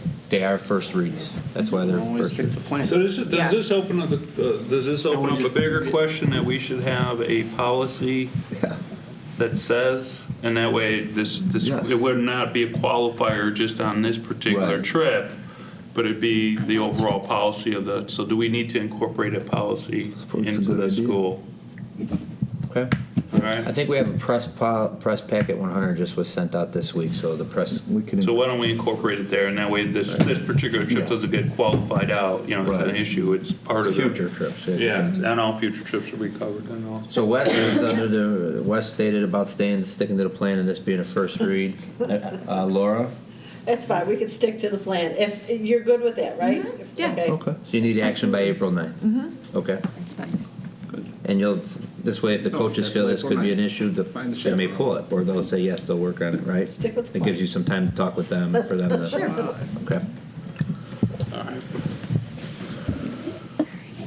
We did already textbook adoption, staffing summary, minimum course enrollment improvement. Yes, so this is an annual report that is given to the board at the March meeting, right after we do staffing. This begins, if you could turn to board book page 262.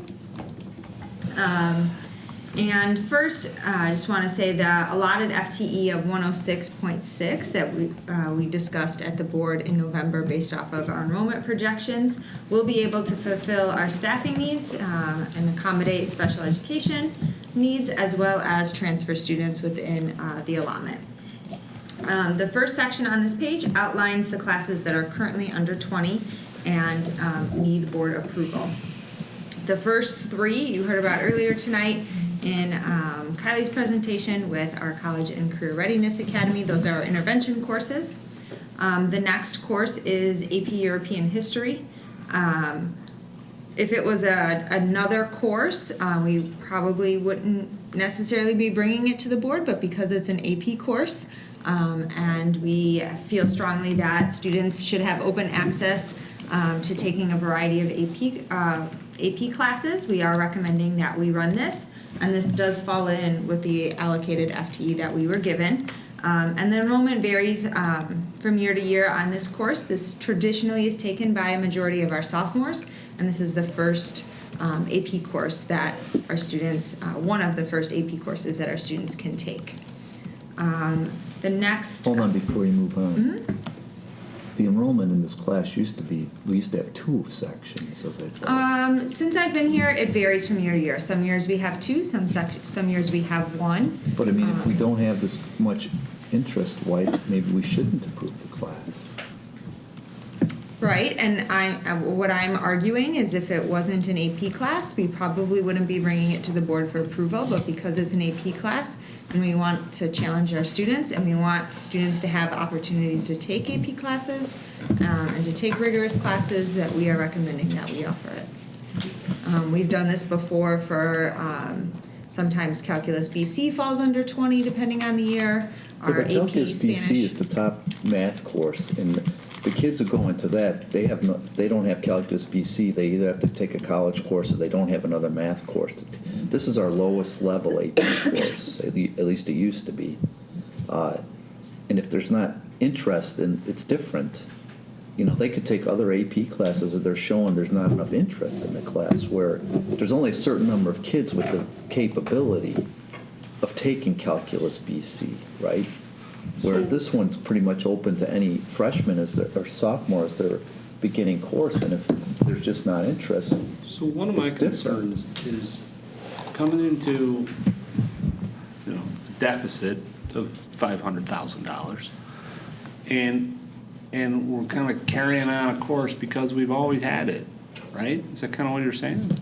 Kind of. And German 1 and 2, quite frankly, and 3 are kind of the same thing. I know we win awards and that's nice and it's beautiful but when is it time when we can't afford it to carry on a course because we've always had it? Well, but. I don't know that answer. I'm just asking. I'm not stating an opinion. But we should look at languages, because how many language classes do we offer? I don't know if they can combine any of the German classes, but the fact that we're able to offer 4 levels of German, that's pretty significant. What do we have? We have Spanish, German, And French. and French. So going back to AP European history, I don't recall in my tenure here that we've ever brought it to the board for approval, and so I don't believe that this is necessarily a pattern at this point, so that's why I think it's important that we continue to run it. This year we had 2 sections. I think it varies from class to class, and like we were saying, typically this class is taken by our sophomores, and so if you remember everything we just said about our current freshman class, I think this is one reason why we see these numbers a little lower, and so I would recommend that we offer it because it's a 1-year anomaly. This isn't a pattern, it's not a trend. So I would recommend to the board considering AP European history. We also, I think, next year is the first year you're allowing sophomores to take AP Psych. Is that correct? And we've seen an increase in those sections. So it could be that these kind of canceled each other out, right? Some of those kids that usually maybe would have taken AP Euro now signed up for AP Psych to get their feet wet in the AP Euro. Sophomores can also take AP Computer Science. They can also take AP Macro Micro, which if you remember from our typical board reports, AP Macro Micro is very successful, yes. Right. So, I mean, I think Kristen brings up a good point in defending it. I think Wes brings up the bigger point, which is why I was thinking, does Kylie need to stay or not? Like, the board will be forced to make some tough decisions here in the next few years, as we talked about trying to control the deficit until a right opportunity presents itself, or we see how the next few years go on whether or not we pursue a referendum or not. In the past, the only courses that we would bring that were under 20 were either capstone, like Tim mentioned, like a BC or an honors German 3 and AP German. That is a combined course, so we did combine them to get 16. Okay. The other was AP courses because the board has a district goal of increasing AP enrollment and providing AP opportunities for all students. So if we continue to see this trend, the board may need to possibly amend their goal if we're going to, cut some of these classes. I don't think we're there yet, but I think it warrants the discussion. Kylie brings up about the resources needed for the career in college. So we need those resources and those teachers. Somebody asked about class sizes for the math classes, if those are high with those type of low-performing students or students that need additional assistance. That's another resource.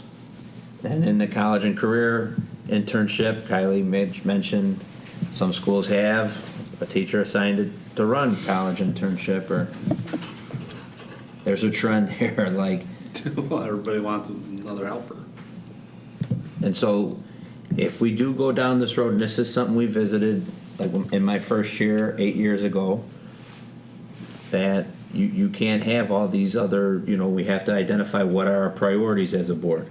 Dr. Keene has brought up, like, okay, if we need these, and I don't want to speak for Dr. Keene, but I think he's mentioned this a couple of times, like if we need the College and Career Academy, and we need this someone to maybe be a .2 FTE for internships or to run internships, or then we may need to look at, do we offer the opportunity for everybody to take 7 courses right away? I mean, these are some of the discussions the board and the new board that gets elected will have to discuss over the next couple of years as we continue to try to control spending.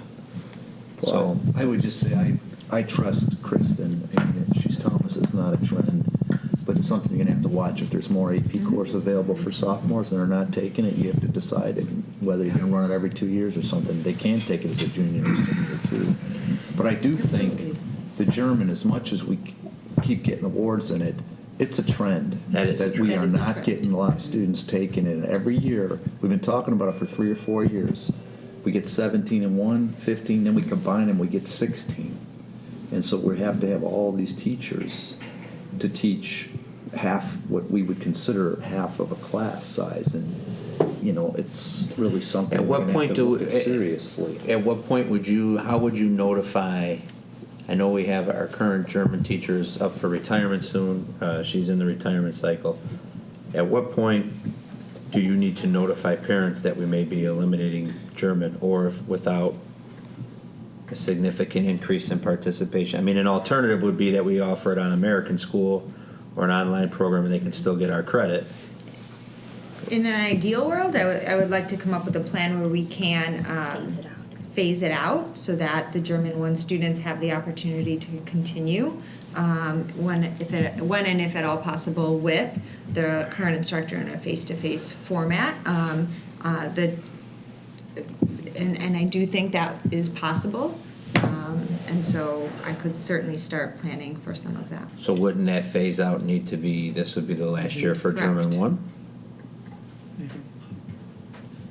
And I would think that that's something we need board approval on to phase out, because that's like a change in the curriculum guide, right? So when we add a class, we get board approval. So if we're canceling a class, do we get board approval in the past? I'm trying to think over the past. If we really, We give it, we How would we notify need the board board? We approval to typically don't. cancel a class that wouldn't run? We need a board approval to actually run it. Well, I think what Kevin is saying. I'm saying if we know we don't have a teacher and Well, we're talking we're about- seeing a trend, we're going to start saying offering, that. keyboarding too, you know. Where is she in her, what year, the teacher in her retirement cycle? First or second. So she's only Well, been it's 2 years. Regardless of that, we have students that were approving tonight that are taking German 1. Right, so we So should the have. question would be, is next October, when we put out the curriculum book, are we offering German 1? But we have That's something to courses talk about. on our curriculum guidebook that we don't offer. So I think we only need board approval, if I remember correctly, when we literally take the course off the opportunity to be offered, when we could permanently cancel that course. So we could stop offering German, not take it off the books. Maybe there'll be an increase, maybe you'll hire a new German teacher, but we can visit that decision later on. Where you could get in trouble with that is that you get 25, 30 freshmen to sign up for German. And then there's no German. You don't have to offer German teacher. it. You don't have to permanently take it off the curriculum books. You just say it's not being offered freshman year. Why don't you think about some options? Think about if we need to change that to where it's offered digitally. The flip side is whether we should approve the German 1 for next year with 15 or 16 students, right? You have not communicated to any of the incoming freshman parents that you're looking to phase out German. No. So we can't start it right now. We'd have to approve German 1. Why? If we don't run it, we'd have to place those. Did we tell any students that we? So what's the alternative Well, there's languages? some other ramifications, and we have some staffing issues that if we don't riff teachers tonight, Right. now that German teacher, I need to find a course for her to teach for the fifth. So there's other ramifications. Yeah, this feels very rushed. Yes, we're not. We Yeah. shouldn't. This feels very rushed. Then do we need to hire, do we need to get another Spanish teacher or French, another class in there? I think we run German 1. It's too late in the year to change that. Right. And then Feels next very year, rushed. we'd have to start, so next year would be a Yeah, year. I can certainly come up with some options and some plans. I've already been thinking of various ideas, but I do think my recommendation would be to approve German 1 for Next year. one more school year, at least, yes. Okay. We need to work on a plan and transition plan. And then the last course is Intro to Heritage Speakers. This was on the list at this time last year as well. It will not stay at 19. We will have transfer students that come in that will be enrolled in that course, and that course will be well over 20, if not close to 30, by the time I present in October or November. So the pre-algebra class at 7 just seems kind of ridiculous. That we don't have another class for that to fold into. It almost feels like a pullout, not even a class.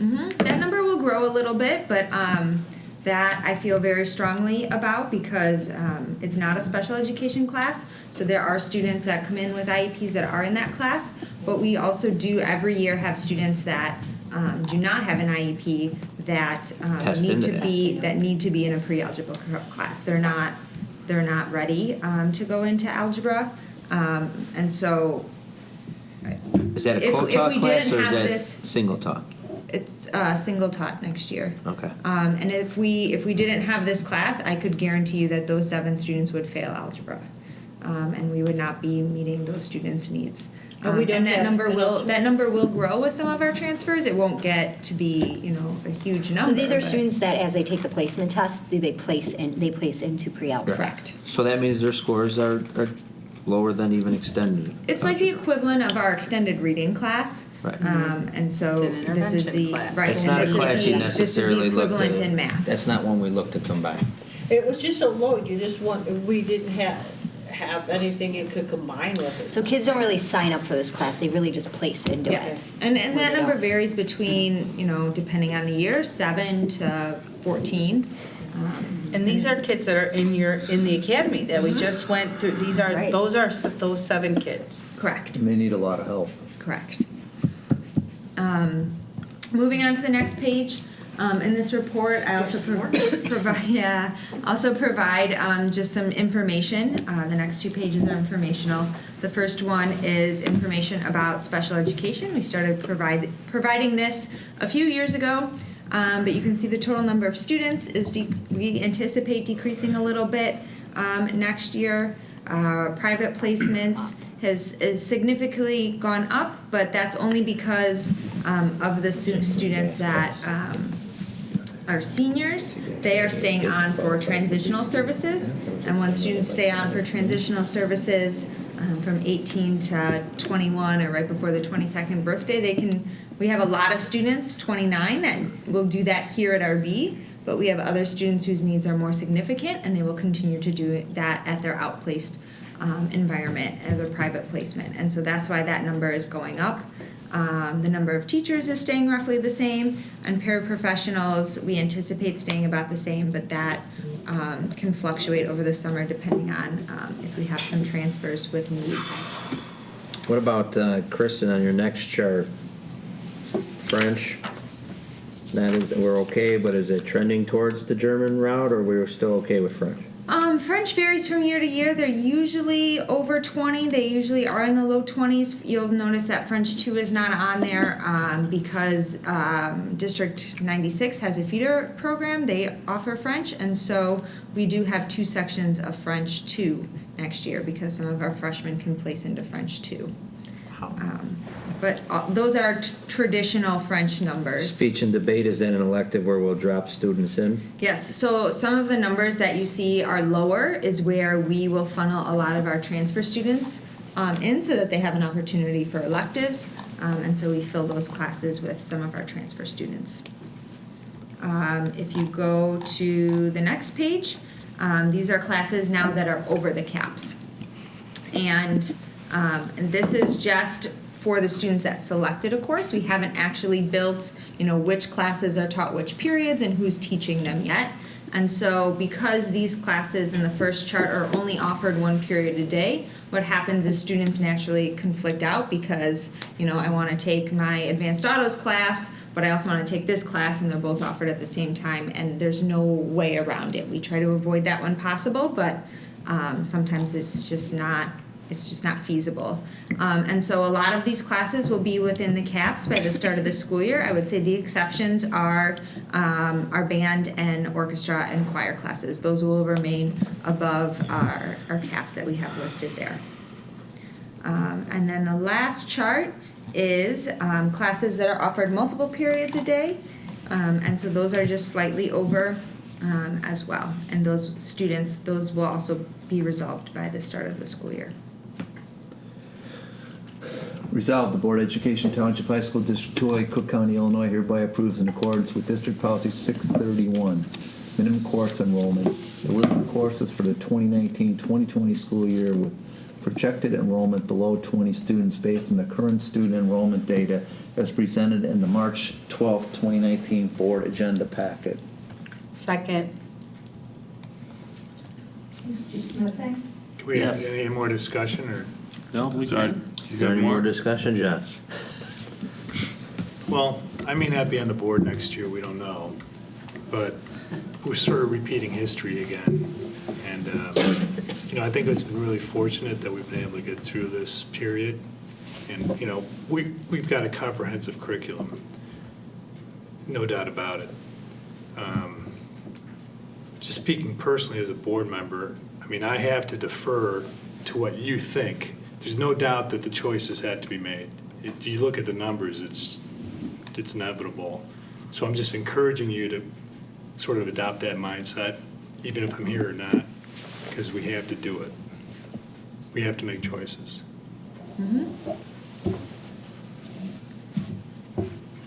Any additional comments? Well, every year, we have approved a few classes. And so when we come next year, maybe we'll ask kind of for a chart to say how many, have we approved over time to kind of keep us in line. But it's not unlikely that a few will drop below 20. I will say last year was 3. This year is more, and I would say, because German, all 3 of German, the German classes fell into this group, and I don't believe they were there last year. I think they were right around 20, 21, and so that put the number of courses to approve significantly higher. And we implemented this policy, just so the other board members are aware, we implemented this policy so that, because we had a lot of courses that were at 10 and 12 students, and we were going through the large deficit and trying, right? And we had to take out a lot of those unique standalone singletons, as they're called in the master schedule, that, yeah, they're nice to offer, but when you're going through financial constraints, you can't afford it. So we just have to be aware. Well, and I know that we're talking about, things that are not, that the kids aren't interested in, but maybe there are things that we could replace them with that they are interested in, like Mandarin or, right? There's other things that, while things are going away, things evolve. So what else is out there that possibly could gain more traction? So we just had a first read at Leadership Council of the new courses that people would like to propose, and then courses that we feel like we no longer need to offer or that we need to alter.